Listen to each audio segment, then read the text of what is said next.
Bienvenue sur le podcast Broworking. Nous sommes François et Kevin, deux frères entrepreneurs et sportifs. Ensemble, nous décortiquons les clés de l'entrepreneuriat et les secrets pour se sculpter un physique et un esprit solide. Notre ambition avec ce podcast, t'inspirer et te rendre déterminé. Si on peut t'apporter ne serait-ce que 1% de motivation et de discipline, l'objectif du podcast sera déjà atteint. Les épisodes sortiront sur toutes les plateformes de streaming audio et sur YouTube. Quelle que soit la plateforme, abonne-toi pour ne rater aucun épisode.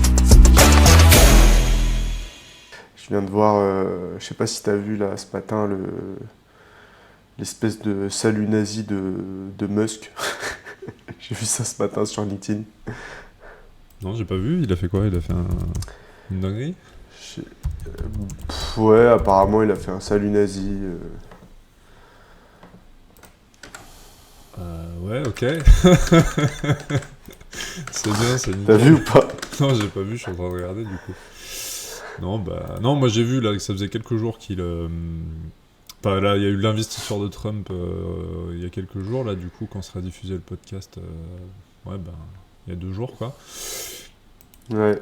Donc j'ai vu que t'as un peu tout le monde qui flippait parce qu'il a fait une photo avec un air méchant et puis qu'il annonce qu'il va tout de suite bloquer toutes les frontières au sud, etc.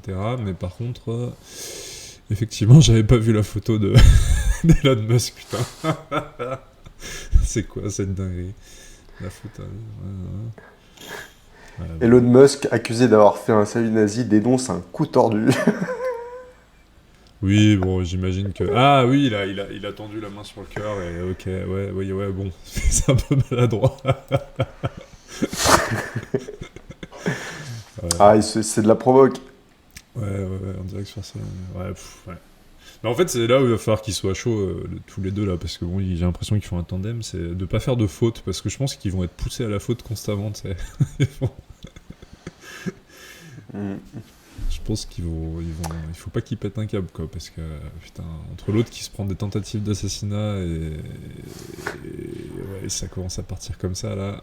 Ouais, il faut pas Est-ce que justement c'est pas ça qui fait que t'as un maxi relâché, un maxi lâché prise, le fait de se prendre des tentatives d'assassinat, justement, est-ce que c'est pas ça qui fait que du coup tu relativises quant à l'actualité et tu te dis ouais bon, finalement je pense que tu t'en bats clairement les couilles au bout d'un moment. Je pense que... Bah là, il en a reparlé lors de son investisseur, j'ai pas regardé, mais j'ai vu un extrait où il dit que sa famille, elle a été menacée, etc. Moi, je pense que sur un mec un peu qui a de l'ego comme lui, il faut faire gaffe, quoi. Parce que, en fait, je pense qu'à force de se faire menacer sa famille et de se faire menacer physiquement, non, moi, je pense qu'au contraire, ça peut, tu sais, te tendre un peu et te forcer... Enfin, pas te forcer, mais... Si t'arrives pas à te maîtriser, tu peux lâcher après des dingueries et faire des dingueries, donc il va falloir qu'il soit assez zen et cool dans sa tête. Tu penses pas, toi, que si genre on te menace, enfin je sais pas, hein, moi je m'imagine ça, mais peut-être que j'ai tort, hein, mais tu sais, si à force de te faire menacer et tout, au bout d'un moment tu dois dire mais en fait fuck les gens, je fais ce que je veux et puis je les emmerde tous, tu vois. Bah là il reste sur sa voie, hein, il est toujours sur la même ligne. Après c'est le président des États-Unis, hein, donc c'est vrai que c'est toujours difficile de se mettre à sa place, mais ouais, c'est une autre sphère, tu vois. Donc, tu passes au travers. Si tu es un minimum religieux et que tu passes au travers de 2 tentatives d'assassinat, quelque part, pour moi, je pense que ouais, je me sentirais peut-être, je sais pas, privilégié ou tu sais, t'es l'élu un peu. Je vois ce que tu veux dire. Mais au-delà de tout pragmatisme et enfin. Ça dépasse. Un peu théologique, ça dépasse l'entendement de. Ouais. Ouais. Moi, je pense que je là, ferais encore plus. Je me tout dirais, s'aligne pour lui, là. Je me dirais que ça peut se reproduire et que ça peut arriver sur ma famille, tu vois. Mais c'est vrai que c'est mon côté peut-être qui est pas assez, qui a pas assez la foi. Ton côté anxieux, ouais. Ouais. Peut-être que aussi, tu sais, en tant que, je pense que surtout il a dû mettre les bouchées doubles par rapport à la sécurité. J'ai trouvé le chiffre. J'ai entendu un chiffre hier là-dessus. Je crois qu'il a. Président. Je crois qu'il a, il a mobilisé, c'est un nombre de personnes jamais, il n'y a jamais eu autant de monde, 25 000, ouais, 25 000.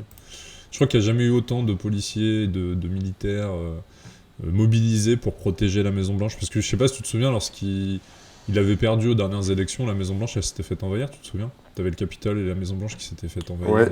Ouais, ouais, correct. Ouais. Et donc là, ils ont mobilisé 25 000 policiers et militaires.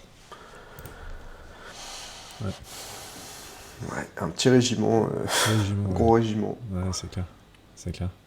Mais c'est marrant parce que dans le même temps, là, en France, il y a eu une actualité qui est tombée, je sais pas si t'as vu, c'est que c'est la plus grosse année de faillite. Enfin, là, on est sur une période où il n'y a jamais eu autant de faillites depuis 2009, de faillites d'entreprise. D'accord. Et du coup, j'ai hâte de voir, en fait. Le problème de Trump, c'est que pour nous, il va faire beaucoup de protectionnisme, donc il va favoriser les entreprises américaines, donc je pense que ça va pas arranger nos affaires. Mais là, nous, c'est assez cata, là, le 2024. En gros, tu sais, pendant les années Covid, il y a eu plein d'aides et tout, donc les gens, il y a des boîtes qui n'ont pas coulé alors que normalement elles auraient dû couler. Et là, du coup, vu que les aides, elles sont plus là, ça y est, là, plein d'entreprises qui coulent et pas forcément que des petites entreprises. Hein. Là, je lisais que tu as 50% de hausse de faillite et de redressement d'entreprises dans des grosses boîtes qui ont plusieurs centaines de salariés, quoi. Donc, Excuse-moi. donc c'est de bonne augure pour... Ouais. c'est pas d'hyper bonne augure pour 2025, quoi. Et puis là, je crois qu'ils continuent d'augmenter les impôts, donc ça va pas s'arranger, quoi. Ouais, pour les auto-entrepreneurs, ça va passer de 23% à 26%. Putain, ouais, c'est vrai que c'est... ouais. Mais je crois que même pour les grosses boîtes, ils vont augmenter des trucs à droite à gauche, là. Ils resserrent un peu ils resserrent encore les vis, quoi, mais... En fait, ils ont pas compris que c'est en train de couler le pays, mais bon, c'est pas grave, quoi. continuons. Donc ouais, moi, du coup, ce qui me fait tiquer, c'est genre, tu vois, on est tous là à regarder Trump et le grand méchant loup. N'empêche qu'en attendant, moi j'ai hâte de voir les résultats économiques de ces politiques pour voir juste si en France on a raison ou pas, quoi, parce que j'ai l'impression qu'en France, a priori, vu les résultats, on n'a pas raison dans notre politique et dans la façon dont on gère la fiscalité, et voilà, quoi. Donc là, globalement, j'ai lu un article de BFM Business tout à l'heure, là il disait, le problème c'est que les boîtes, elles ont aucune visibilité sur la fiscalité qu'il va y avoir en France, vu qu'il y a à peine un gouvernement qui est en place, etc. Donc voilà, on a les yeux rivés sur Trump, mais en attendant, en France, on fait pas bien mieux. Hein. Ouais, c'est ça, après... On est divertis, là. On est divertis, on est... Au moins il se passe quelque chose, c'est clair. Ouais. Maintenant, bon, comme on a toujours dit, le plus important c'est de se concentrer sur soi et ce qu'on peut faire, ce qu'on peut changer nous-mêmes. Donc c'est vrai que ça, bon, je sais pas toi, mais moi c'est vrai que ça m'impacte pas beaucoup, dans le sens où de toute façon, je peux rien changer à l'actualité du gouvernement. J'ai pas de... Le vote, pour moi ça n'a pas trop d'intérêt, donc ouais, je me suis un peu défocus de l'actualité de la politique en France. Donc oui, je sais que ça va augmenter, les impôts vont augmenter, oui, je sais que machin, mais bon, dans tous les cas, voilà quoi. Bah disons que le seul truc à faire après, c'est de partir, quoi. En fait, c'est là où t'as raison, c'est que de toute façon, tu peux rien y faire, donc à part après partir... Parce qu'en fait, c'est ça qui est ouf, c'est de te dire que tu lances une boîte, t'as là, bon, pour un auto-entrepreneur, 26% qui partent dans les impôts, mais bon, quand t'as une grosse boîte, ça va être bien de chercher des chiffres beaucoup plus loin. Tu te dis, c'est tout un budget que tu pourrais investir dans ta com, c'est tout du budget que tu pourrais investir dans de la publicité, c'est tout du budget que tu pourrais investir pour... En fait, tu te dis, t'imagines, quoi, c'est un quart de tes revenus que tu pourrais investir dans des trucs, tu vois, des formations même, ou dans tellement de choses, quoi. En fait, tu te dis, cumuler mois après mois, année après année, le chiffre que tu mets dans les impôts, là, dans l'URSSAF, etc., c'est tellement du chiffre que tu pourrais investir dans ta boîte, quoi. Donc, mais c'est vrai que là où tu as raison, c'est à part partir. Après, Elon Musk, je regardais son interview chez Joe Rogan, il disait qu'en fait, ce qui change beaucoup, c'est que les hommes, enfin aux États-Unis en tout cas, les hommes, ils votent pas beaucoup. Et s'il y avait que les hommes qui votaient aux États-Unis, je crois que tous les États-Unis seraient républicains, tu vois, il y a un truc comme ça, et je pense qu'en France, ce serait à peu près pareil. Et du coup, il disait, en fait, la clé, il disait ça avant qu'il y ait les élections américaines, il disait, la clé serait que les hommes, ils aillent voter. Et en fait, je me disais, putain, mais ça se trouve, en France, en fait, ce serait un peu le même truc. Ça se trouve, en France, faudrait que je regarde, mais ça se trouve, si en France, les hommes allaient voter beaucoup plus, t'aurais peut-être un résultat différent à la fin. Je sais pas, à creuser. Ouais, c'est ça, faut soit réfléchir aux solutions d'expatriation, soit continuer ce que tu fais Et un peu à la grâce de Dieu, vivre dans ton pays, quoi. C'est clair, c'est clair. Et Mais bon, c'est la vie qu'on a décidé de mener. Sinon, tu fais un peu les deux, tu prends un petit CDI à côté, voilà. c'est Encore faut-il trouver une bonne place, quoi. Ouais, j'essaie de trouver les chiffres en fait en France, qui vote le plus. Est-ce que c'est les hommes, est-ce que c'est les femmes, est-ce que c'est... Bon, déjà on sait Mais que c'est les les vieux, seniors, non? ouais, Enfin, c'est les boomers. ah bah voilà, Ouais, ouais, plus de 65 ans, poids électoral énorme, ouais. Putain, mais alors, bah, ça aussi, tu vois, finalement, si les jeunes allaient plus voter, en fait, mine de rien, ça changerait les résultats, quoi. Parce qu'au lieu de mettre des ralentisseurs, ils feraient peut-être des trucs... ils feraient peut-être des trucs... ils investiraient peut-être dans des startups, ou je sais pas, dans des petits... dans des technopoles, dans des trucs pour créer des belles boîtes, quoi. Putain, c'est fou. Ouais, non, mais si, non, mais en fait, c'est ça la réponse, c'est que c'est les petits vieux qui vont voter en France. Hein. Donc, du coup, tu te retrouves avec des réformes pour les vieux, quoi. Ouais. Enfin bon, bref, voilà, c'était la parenthèse. Ouais, non, bah... Mais ouais, et le petit Elon, j'ai hâte aussi de voir ce qu'il va faire, le petit Elon Musk, là. Parce que le mec, il arrive avec une logique d'entrepreneur, il arrive au gouvernement, je suis très curieux de voir ce qu'il va faire. Là, il est quoi? Il est gouverneur? Il est quoi? Il est ministre? Non, il est. Bah, je crois qu'il il est ministre des. Conseiller? Non, je crois qu'il a été élu ministre d'ailleurs, non? Ah, j'ai un bug sur mon ordi, donc je sais pas, mais. Ah, c'est bon. Musk, Maison Blanche.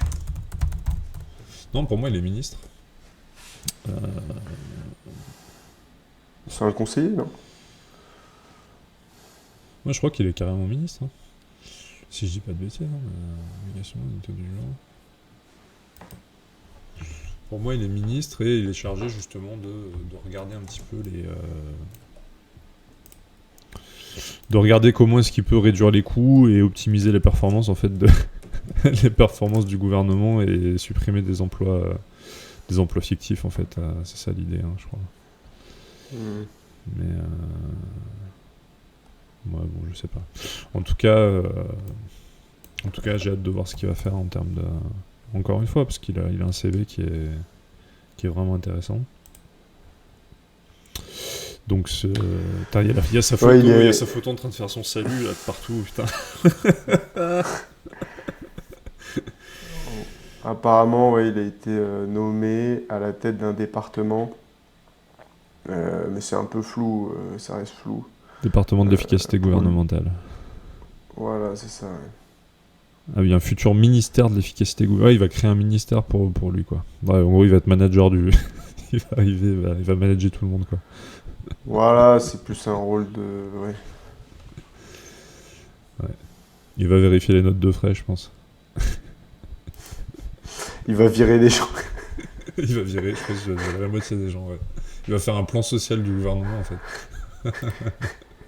il va virer toutes les meufs. Ouais, je sais pas s'il est dans cette logique-là, mais en tout cas, c'est sûr qu'il va virer du monde, je pense. C'est clair. Bah non, mais c'est les stats de Twitter, quoi. Il est arrivé, je crois, il y avait 60% de meufs qui ont sauté. Ah oui. Ah ok, oui, tu faisais dans ce sens-là. Ah oui, c'est vrai que chez X, il a viré du monde, ouais. Ah, il a viré. Ah oui, mais parce qu'il y avait essentiellement des meufs chez Twitter, donc il a viré beaucoup de meufs, ou est-ce que parmi les meufs, enfin, tu vois. Peut-être, ouais, peut-être. Bon, un truc comme ça, mais en tout cas, il y a un certain nombre de femmes qu'il a viré, ouais. En tout cas, il a fait du ménage là-bas. Ok. Ouais, puis TikTok, pour rester un petit peu dans la sphère américaine, là, TikTok qui s'est fait bloquer, qui s'est fait ban des États-Unis. Mais je sais pas s'ils l'ont remis ou quoi, parce que en vrai, il y a pas mal de gens aux États-Unis qui vivent de TikTok. Hein. Il y a un paquet d'influenceurs qui. Après, est-ce que c'est des métiers qui apportent beaucoup de valeur au pays? Je sais pas, mais. Moi, j'ai vu que TikTok n'était pas assez transparent sur le traitement des données des utilisateurs. Du coup, Biden négociait avec TikTok. Et en fait, Biden, là, il a dit je refile le bébé à Trump. Et je crois que Trump a dit du coup, on bloque tant qu'on n'a pas trouvé un accord. Mais je crois qu'ils ont trouvé, finalement, un accord sur le traitement des données. Donc, du coup, ils ont réouvert TikTok derrière. Donc, non, ça a été réouvert. Ah, ok. Ok. Ouais, il y a quelques influenceurs qui ont transpiré un peu, quoi. Ah, j'avoue. Tu sais, t'as créé toute ta communauté sur TikTok, etc. Et tu. Ah Et ouais, ouais, non, c'est chaud ça. D'ailleurs, petite actualité réseaux sociaux, t'es prêt à refaire tous tes visuels Instagram ou, ou pas? T'as vu ou pas qu'ils ont fait évoluer, c'est plus des formats carrés maintenant, c'est des formats 1080 par 1035. Avant c'était 1080 par 1080. Donc en gros, là ils ont modifié toutes les. C'est plus des carrés quoi. C'est plus des carrés sur Instagram, tu peux. dans le feed. Ouais, dans le feed. Donc Oui, oui, j'ai vu ça. donc en gros tu dois faire Ouais, évoluer ouais, j'ai vu. tous tes visuels quoi. Les couvertures, tu veux dire? Ah non, ouais, Bah oui, les couvertures, oui, pour ton profil Instagram, et tu dois faire évoluer ça après pour toutes les prochaines publications, quoi. Tous tes prochains... Mais oui, oui, toi qui publies des Reels, par exemple, quasiment, là, effectivement, il s'agit que des visuels, mais si tu veux publier juste une photo, par exemple, là, du coup, ce sera 1080 par... je crois que c'est 1035, si je dis pas de bêtises, en termes de Bah là, ça résolution. fait, non, ça fait 3-4 semaines que je publie un post à peu près tous les jours. Bon, Un bah, post, faut que tu une modifies. photo. Faut que tu Mais, modifies, alors. mais non, moi je modifie rien, hein. Non, mais sur les prochaines. C'est juste que, c'est juste que sur le feed, ça paraît en rectangle au lieu d'être en carré, quoi. 1080, pardon, 1080 par 1300. Non, c'est ça, attends. 1080 par 1350. Bah après, si tu veux que ça soit mieux diffusé, je pense qu'il faut qu'il y ait que t'aies le bon, tu vois, le bon format actuel, quoi. Donc après, oui, oui, après, j'imagine que Mais si du tu veux coup, un format carré, ça passe aussi, mais je pense que, tu vois, mine de rien, l'algo, il doit moins kiffer. ouais, je sais pas. En tout cas, je sais que moi, ça change rien quant à la publication en elle-même. J'ai toujours choix à deux formats de publication pour les photos. Donc c'est soit rectangle, soit carré. Et par contre, ouais, ce qui change, c'est le feed. Sur le feed, le format n'est plus carré et il est rectangulaire. C'est ça, exactement. Donc ça change pas grand-chose Et au final, je c'est pense. 1080 par 1350, voilà, les nouveaux formats, là. Ouais, ouais, mais c'est juste le feed en fait, donc c'est pas. C'est ça. Je trouve pas ça ultra pertinent. T'as vu qu'ils ont mis aussi en titre, enfin toute la bio, ou plutôt le nombre de followers, nombre de posts et nombre de personnes que tu suis, c'est plus vers la gauche maintenant. Ok, d'accord. Non, ça, j'ai pas fait gaffe. Ils ont mis à jour, ils ont mis à jour leur truc. Je t'avoue que là, ouais. Ah bah, de toute façon, Après, je sais pas comment ils modifient ça l'algorithme. change tous les 3 jours les trucs. Mais par contre, non, parce que j'ai vu récemment une news intéressante où ils disaient qu'effectivement, maintenant, ils allaient beaucoup moins. Alors, je sais pas si c'est déjà le cas, mais qu'ils allaient sûrement beaucoup plus mettre en avant les vues que les interactions. En mode, aujourd'hui, le but c'est que les gens en fait ils scrollent, ils scrollent, ils regardent, mais plus forcément, tu vois, qu'ils like, etc. Donc, je sais pas si c'est passé, en tout cas, s'ils sont passés à l'action là-dessus, mais il y avait une réflexion autour de ça, autour du fait de privilégier en fait le nombre de vues sur le nombre de réactions. Et j'ai vu qu'il y avait un mec qui s'inquiétait un peu de ça, dans le sens où il disait que si tu fais ça, en fait, ça veut dire que tu veux juste que les gens les regardent passivement, tu vois. Et alors déjà que tu étais sur un truc qui était très passif sur les réseaux, mais alors là, en plus, si tu mets en avant surtout le nombre de vues et moins le nombre d'interactions, ça veut dire vraiment que les gens sont là à regarder bêtement, tu vois, sans vraiment interagir avec ce qui se passe. Donc là, tu es vraiment sur une consommation passive, quoi. Ouais, après, le niveau des interactions, bon, ça dépend quel secteur, mais c'est toujours la même chose, tu vois. C'est clair. Quand je veux dire, un contenu entrepreneurial n'a pas le même niveau d'interaction qu'un contenu pur divertissement. Tu vois, c'est pas des bouteilles qui éclatent contre un mur, quoi. Donc,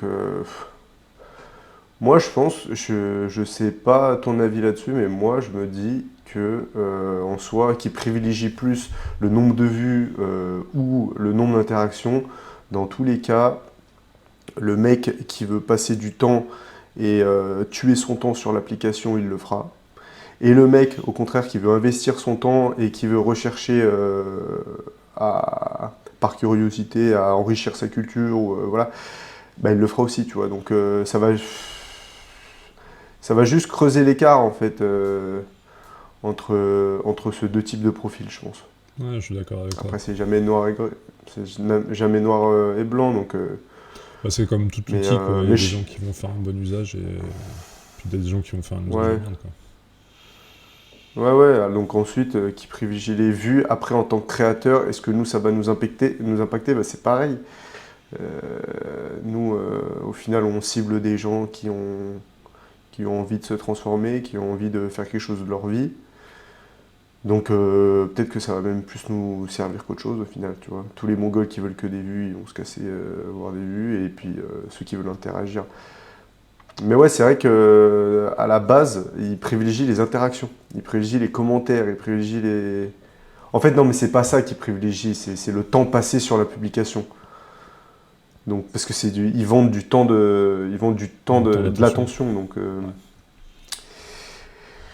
Ouais, complètement. Donc, ouais, après, ils testent, je pense qu'ils testent. Ils font des tests, ils font comme Netflix, bon, tu sais, ils testent leur algorithme. Ouais. Donc, qui testent, hein. Après, du coup, il y a des mecs comme moi qui s'arrachent les cheveux parce que du coup, en fait, moi, je suis quand même obligé, tu vois, pour vous conseiller, globalement conseiller mes élèves sur la partie algorithme et sur la partie, tu sais, les formats de publication, etc. En fait, t'es constamment en train de te mettre à jour. Du coup, là, tu vois, j'ai des clients qui ont des campagnes pub en cours. Là, bah, en fait, ils vont être obligés de modifier. Ils sont constamment, en fait, obligés de modifier des trucs. Mois après mois, t'es obligé de Ah te ouais. tenir à jour parce qu'en fait, ça change tellement tout le temps que t'es obligé de changer. Parce que là, après, quand tu commences à mettre des euros en publicité et que l'algorithme y change, en fait, t'as les boules parce que t'as commencé une campagne sur un format, puis finalement, en fait, 3 mois après, le format, il change. Donc c'est vrai que c'est toujours des problématiques. Voilà, il faut s'adapter, quoi. Non, mais là où je te rejoins, Ah, ça. c'est que de toute façon, peu importe, il faut s'adapter et puis l'important, c'est, je pense, quand même, au-delà de l'algorithme et des formats, c'est le fond de ton contenu, quoi. S'il est intéressant et si tu arrives à capter l'attention des gens, comme tu dis, le temps d'attention. C'est ça, c'est ça qui est le plus important. Mais il faut quand même être sur Bah, le bon c'est réseau, là où quoi. t'es bon. Ouais. Oui, oui, bah, c'est là où t'es bon. Si t'es bon dans le fond, a priori, la forme, ça devrait pas trop poser problème. Donc après, si tu dois mettre ta publication en carré, en rectangle, si dans le fond, t'es bon, tu vois, t'es raccord avec ta ligne édito et que tu engages, bah, a priori. Mais c'est parfois la petite coquille qui peut faire foirer une campagne de pub, je pense. Complètement. Ouais, Du c'est clair. coup. C'est clair. Ouais, c'est clair. Non, non, bah, l'algo, il est assez sensible quand même. Bah, tu connais, du coup, sur l'organique, Mm. c'est quand même assez sensible. Donc ouais, il y a quand même des compétences techniques à acquérir, mais c'est clair que dans le fond, ce qui compte, c'est surtout d'être intéressant, régulier, résilient, et puis d'avoir le bon écosystème derrière pour transformer tout ça, quoi. Bah ouais, parce qu'on en a pas reparlé, mais j'avais écouté l'interview de Thibaut Inchep, tu sais, je t'avais dit. Le mec, il a quand même la plus grosse Ouais. audience YouTube de France, et j'ai été étonné de voir qu'il faisait que 3 millions. Alors, c'est énorme, hein, 3 millions de chiffre d'affaires, c'est très très bien pour un mec qui fait des vidéos sur YouTube, mais je trouve que pour la première audience de France, 3 millions de chiffre d'affaires, je m'attendais à un truc, tu vois, bien plus énorme que ça. J'étais étonné qu'il fasse, Mm. entre guillemets, que 3 millions, tu vois. Après, Ouais, surtout comparé à la fortune de Yomi ou. Enfin, la fortune, le chiffre d'affaires de Yomi, tu comparais surtout à lui et d'Oussama, non? ouais, ou même t'as des boîtes qui font. Ouais, non, bah même sur l'échelle des sociétés, tu te dis que la plupart des boîtes aujourd'hui, elles rêvent d'avoir une audience sur les réseaux et elles investissent beaucoup dans leur communication pour créer une belle marque et avoir une audience pour augmenter leur chiffre d'affaires. Et c'est déjà des boîtes qui font plusieurs dizaines de millions, quoi. Et tu te dis, lui, il a une Mm. méga audience, tu vois. Et en fait, quand t'as une audience comme ça, après, c'est quand même le nerf de la guerre, l'audience. Donc, quand tu as une audience comme ça à ta disposition, tu devrais. Tu vois, en panier moyen, du coup, ça veut dire qu'il faudrait trouver le nombre de followers qu'il a sur YouTube et tu divises par son chiffre d'affaires. Et en fait, le panier moyen, il est vraiment que dalle, en fait. Tu vois, donc, il y a un problème Mm. de. Enfin, pas un problème, après, il y a peut-être un. Je crois qu'il disait qu'il n'a pas la volonté de beaucoup développer parce qu'il veut que ça reste une entreprise familiale, hein, ce qui est un choix respectable, mais. Ouais, c'est ce que j'allais te dire. Mais par contre, C'est c'est ce que pas un j'allais te dire, modèle de c'est qu'en business, fait, quoi. C'est un modèle de il est création de bloqué contenu. par. Bah, c'est un choix de vie, quoi. Voilà, il a choisi de travailler en famille et donc forcément, il est limité par les ambitions de son entreprise.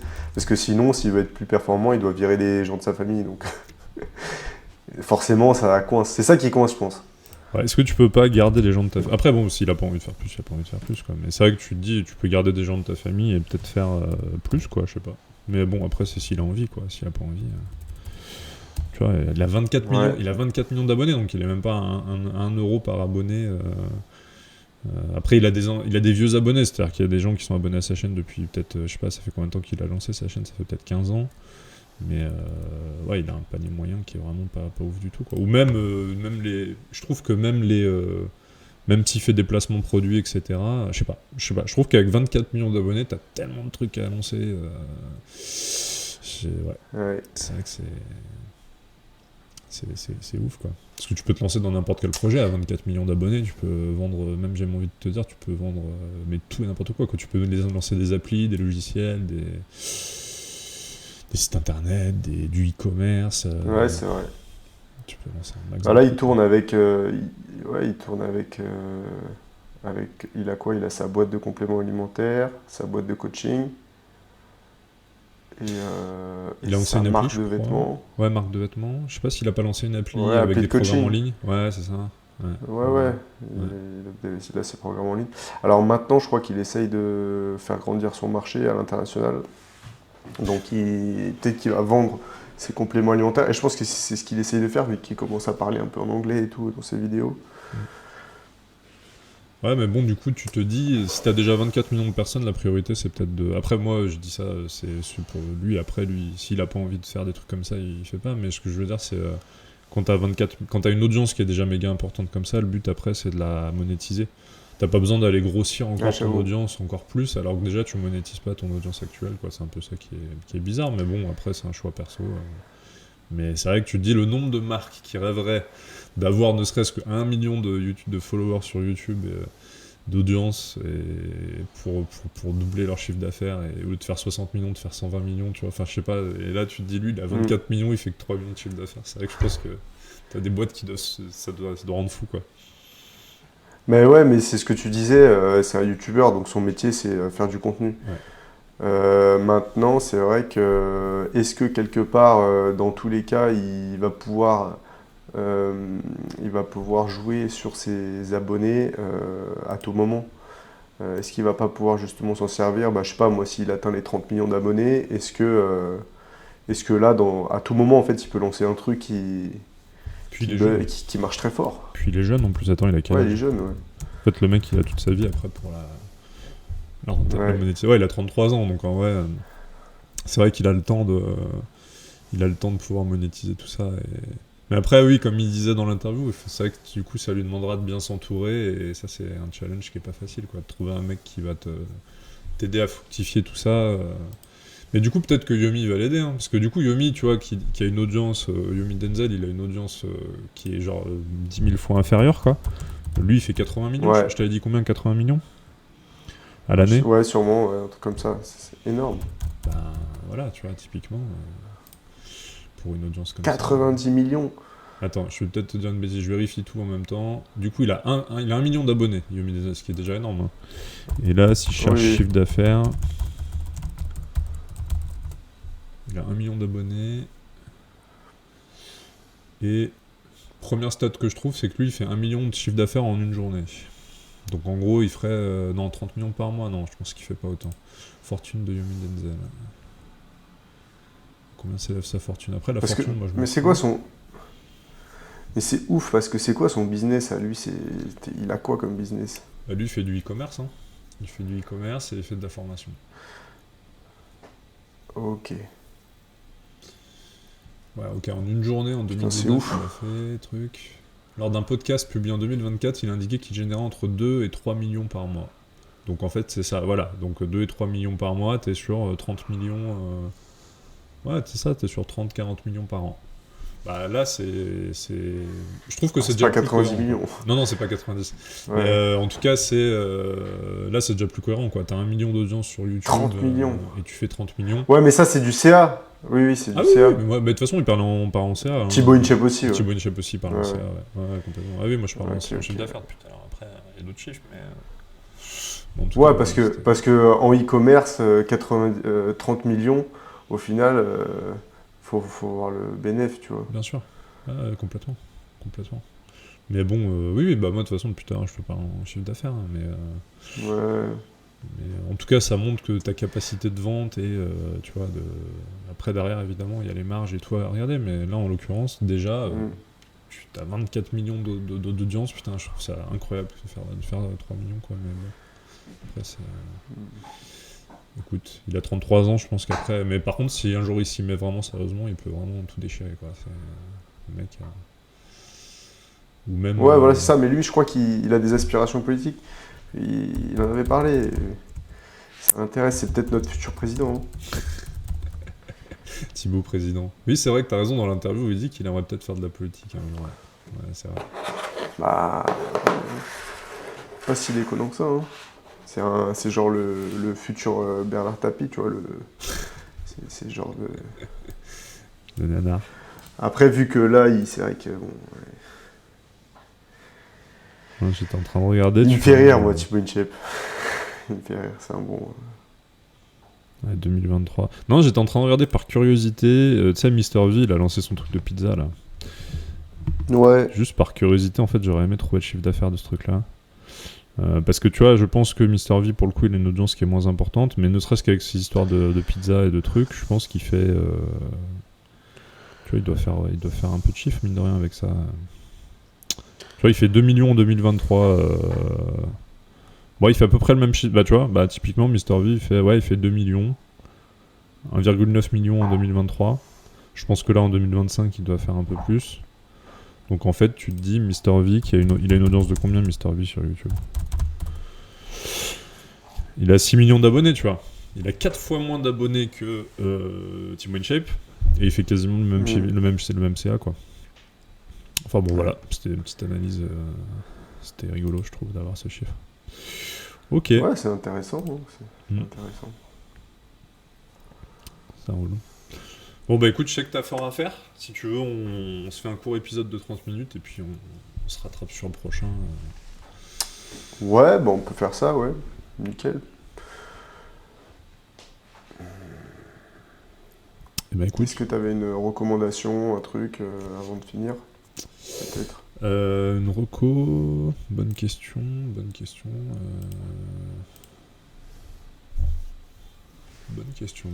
Écoute, non, j'ai pas de reco là à proprement parler. Je vais voir dans les derniers trucs que j'ai regardés, mais toi, t'avais une reco de ton côté ?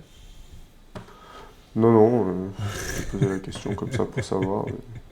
Si, bah franchement, les interviews, mais on en a déjà parlé, hein, les interviews de Joe Rogan et de Trump de Joe Rogan et de Musk et de Trump par Joe Rogan, elles sont vraiment bien. Je trouve que de les écouter parler 2-3 heures, c'est intéressant. Et je trouve ça dommage d'ailleurs qu'en France, t'aies pas d'hommes politiques qui fassent des podcasts de 2-3 heures. Parce que mine de rien, en 2-3 heures, t'as le temps de dire de la merde si t'es pas compétent. Et t'as le temps de dire des trucs bien si t'es intéressant. Donc c'est vrai que je pense que ça aiderait aussi, tu vois, à augmenter le taux de vote en France s'il y a des politiques qui se mettaient à faire du contenu long, en fait. Et quand est-ce qu'on puisse les entendre. Je sais que Philippot, il a une chaîne YouTube, il fait un peu de contenu, mais t'en as pas 50, tu vois, qui ont créé une chaîne ou qui participent à des podcasts, etc. C'est dommage, parce que même les jeunes, aujourd'hui, ils écoutent ça, en fait. Ils écoutent... Mais bon, c'est vrai que si tu sais que ton électorat, c'est les vieux, finalement, tu t'en fous de faire des podcasts, tu sais qu'il faut que t'aies sur TF1 France 2, quoi, et sur BFM. Ouais, c'est ça, ouais. Putain. Donc voilà, interview de Musk et Trump par Joe Rogan, je crois que tu les as regardés aussi, donc bonne reco commune. Bon, bah, ok, super. bah c'est la reco commune. Bon, bah très bien. Eh ben écoute, à jeudi prochain. Ouais, merci à tous ceux qui nous ont écoutés pour ce podcast. N'hésitez pas à laisser donc un petit commentaire, nous dire ce que vous pensez de la situation en Trumpie et en France. Et puis voilà, on vous dit donc à la semaine prochaine pour un nouvel épisode. Bye, salut François. Salut, à jeudi prochain. Merci d'avoir écouté cet épisode de Broworking, le podcast. Si tu as apprécié nos discussions sur l'entrepreneuriat, le sport et la quête de l'excellence, n'oublie pas de partager, de laisser un commentaire et de t'abonner. Reste discipliné, reste engagé et n'oublie pas, chaque jour est une opportunité de devenir une meilleure version de toi-même.